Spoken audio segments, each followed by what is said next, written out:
Nice food. Albania এসে first food try করতেছি, Albanian food. আমার জুয়েল ভাই সার্ভ করতেছে। জুয়েল ভাই হচ্ছে সবাইকে সার্ভ করে দিচ্ছে।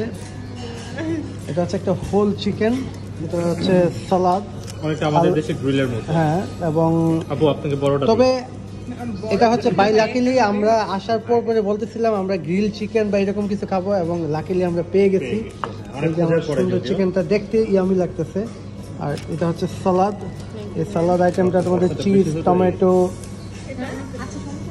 ক্যাপসিকাম, অলিভ, এভরিথিং আছে। তো তোমার কেমন লাগতেছে খাবার? এখনো তো খাই নাই। খাও নাই? খাওয়ার আগে জিজ্ঞেস করো। লুকসটা কেমন লাগতেছে দেখি? খুব ইয়ামি লাগছে। ইনশাআল্লাহ ভালোই হবে। আমি আর টস সইতে পারছি না, তো খাওয়া দাওয়া শুরু করে দেই। এরকম আলবেনিয়াতে অনেক ব্লগ আসবে এবং সবশেষে ইউরোপিয়ান কোকা কোলাও খাওয়া হবে।